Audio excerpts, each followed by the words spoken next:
ஆதி சதுர்வேதங்கள் ஓதும் பரஞ்சோதியே எங்கள் அச்சனார் கோவில் அரசே. நம்புவோர்க்கு உபகாரி என்பதில் இவரன்றியில் நாட்டில் ஓர் தெய்வம் யார்கான். ஆதி சதுர்வேதங்கள் ஓதும் பரஞ்சோதியே எங்கள் அச்சனார் கோவில் அரசே. சுவாமியே சரணமையப்பா. அச்சங்கோவில் அரசே சரணமையப்பா.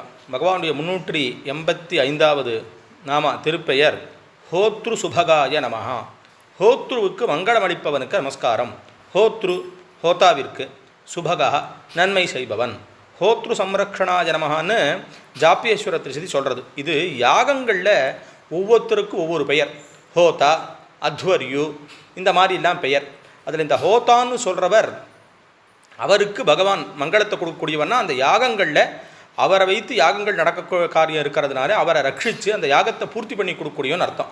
ஏன்னா சாஸ்தாவுடைய சாஸ்திரநாமங்கள் யாகங்களோட சம்மந்தப்பட்டே தான் நிறைய நாமாக்கள் இருக்குது. அதுவும் பின்னாடி இல்லாமல் அப்தோரியாம கிருதுமயாய நமஹா, வாஜபேயாத்ம தெய்வதாய நமஹா அப்படின்னா சொல்லப்பட்டதாக இருக்குது.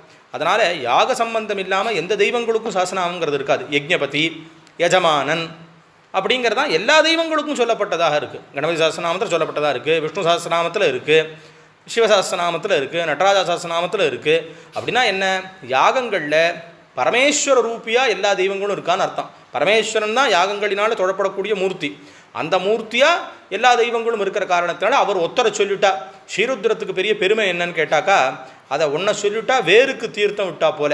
மற்ற சாகோபசாகைகள் எல்லாமே அதனால் திருப்தி ஆகிறதுன்னு வேதமே சதருத்ரியம்னு கொண்டாடுறது, பாரதம் கொண்டாடுறது, புராணங்கள், ஸ்மிருதிகள் எல்லாம் இந்த ஸ்ரீருத்ர மந்திரத்தை அப்படி விசேஷமாக கொண்டாடுறது. ஏன்னா அதில் பகவான் விஸ்வவியாபியாகவும் எல்லா ரூபியாகவும் வர்ணிக்கப்பட்டு நமஸ்காரம் செய்யப்படுறவராக இருக்கார். அந்த மாதிரி எல்லா ரூபங்கள்லையும் இருக்கக்கூடிய விஸ்வரூபியான பகவான் நமஸ்காரம் பண்ணுறதா இருக்கிறதுனால யாகங்கள்லையும் விசேஷமாக பரமேஸ்வரன் ஆராதனை பண்ணக்கூடிய காரணத்தினால அந்த ஹோதாவுக்கு மங்களத்தை கொடுத்து அந்த யாகத்தை பூர்த்தியாக நடத்தி கொடுக்கக்கூடியவன் அப்படின்னு இந்த நாமாவான தெரிவிக்கிறது. அச்சங்கோவில் அரசே சரணமையப்பா. அச்சனார் கோவில் அரசே சுவாமியே சரணமையப்பா.